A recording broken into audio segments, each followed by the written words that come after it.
What's going on, guys? Andrew Piluk Hockey here, back with another video. Today I'm going to be discussing Kevin Shattenkirk and where he could be a fit. And I know a lot of people are wondering, could he sign with the Toronto Maple Leafs? I know there's a lot of Leaf fans on here, but we're just going to look at everything here for a little bit, and then I'll get into the Toronto Maple Leafs.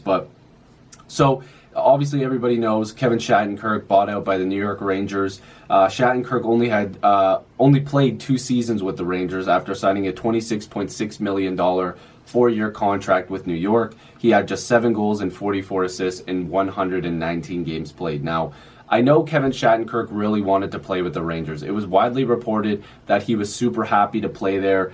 He is a New Yorker, and he took a shorter deal to play with the Rangers, childhood dream. And, it sucks. He took a bit of a risk, and I'm sure he'll say at the end of the day it was worth it. But at this point, the Rangers and Shattenkirk are moving on, and it kind of sucks. So Rangers president John Davidson on Thursday called it a very difficult decision. The team will save more than $5 million against the salary cap this season and over $560,000 next season before taking a $1.43 million hit in the 2021-22 season and the 2022-23 season. Now, I am a fan of Kevin Shattenkirk to a degree. I know defensively he's not that great. He's not very quick. But there are some teams that could be interested in him. Now, I'm getting some information here from Specters Hockey that has put together a list from the Hockey News. Stephen Ellis examined the top 5 destinations for the 30-year-old defenseman. Now, before we get into that, I just want to look at Shattenkirk's numbers. First, his career numbers: 349 points in 609 career NHL games. Last season, 28 points, which is not too bad in 73 games played. There are a lot worse defensemen out there who are getting paid quite a lot of money to not produce at all. But now on probably a cheaper cap hit, you can get a guy who can put up 30 points for you, and if you have power play time, maybe 40 if he can bounce back. The season before that with the Rangers, 46 games played, 23 points, can't stay healthy. The year before that with Washington in a shortened role there because he was only there after the trade deadline, 14 points in 19 games. Before that, he was in the 40 to 45 point range for like 3 or 4 years, or actually like 5 or 6 years, to be honest with you. He's been quite good. Now, getting back to the destinations, maybe the Sabres are a destination, the Columbus Blue Jackets, who will probably have a lot of power play time available, the Edmonton Oilers, who should be looking for more help, especially because this could come at a cheaper cap hit, the Los Angeles Kings, if he wants to bounce back, get a lot of minutes, get a bunch of points, hopefully, the Winnipeg Jets, who have lost out on 2 defensemen, Trouba and Myers. Of course, Trouba going to the Rangers, and Myers going to the Vancouver Canucks. Now, there's also some people from NewJerseyDevils.com. Chris Ryan examined whether or not the buy low opportunity for the Devils would be a good decision for Shattenkirk, adding to a team that already has a ton on their right side with Subban, Severson, and Vatanen. He wouldn't probably get a lot of power play time, if any, and I'm not really sure if that's really a gamble that they would take. He also mentioned, MLLive.com also mentioned the Detroit Red Wings could be a possibility.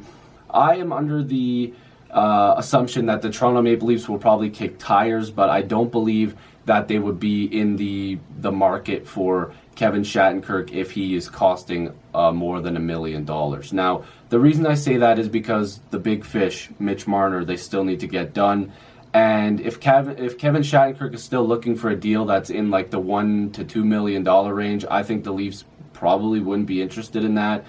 And they would have to make a corresponding move with one of their blue liners that they already have, which probably wouldn't be that big of a deal. But at the same time, they have more advanced analytics than we do. Maybe they see something more in Shattenkirk that we don't. I'm under the impression that I would rather have Shattenkirk than Ceci. I could be completely wrong, but I would. Obviously, Shattenkirk would come in cheaper, but you'd have to then trade Cody Ceci, and it gets a little messier. I don't know. I think that that's a risk that's worth taking. But let's just say, for the video's sake, that Kevin Shattenkirk is telling teams, or his agent is telling teams, that if he goes to a contender, he's willing to take a contract under $1 million at like $950,000 because he's still getting paid the money from the Rangers. So he's still getting paid. Tampa is a team that a lot of people have tied him to, and I think that probably makes the most sense, and I actually think he's going to end up in Tampa. with, you know, limited minutes, probably nothing too crazy. Tampa already has a fantastic blue line. He would probably fit in chipping in 30 points there, which clearly wouldn't be you know, a bad thing for the Tampa Bay Lightning. More points the better. Those guys just, you know, their whole team can score basically. They got to get that point deal done soon too. But this would probably make a lot of sense.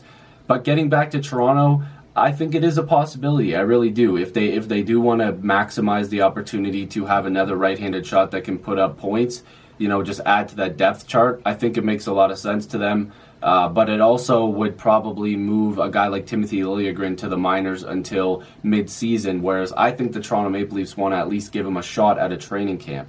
And we don't even know where their head's at with Rasmus Sandin. Maybe they think he's a guy that can compete at a camp. I seem to think that he could, but he's a little young. Maybe they want to keep him down there until mid-season, trade deadline, and then move him in. Now, there's also a lot of people suggesting that this could be a big plan from Kyle Dubas, that he could be adding a guy like Shattenkirk, or regardless of if he doesn't add Shattenkirk, and this could be a video on its own, that at the deadline when they build up Cody Ceci a little more, depending on how he's played, if he's played great, they won't move him. But, which, let's be honest here, he's not great defensively. I'm not sure he's going to blow everybody out of the water here. But if they build up Ceci a little bit, they get rid of Ceci, you have Shattenkirk in your top four just to put up some points and be a guy that's just, you know, putting up some points, feeding the puck to people. I don't think that he's some great defenseman anymore. And I'm just saying what I've heard a little bit of from Twitter and some people that actually have you know, a decent ear to the game and an ear to what GMs might be doing.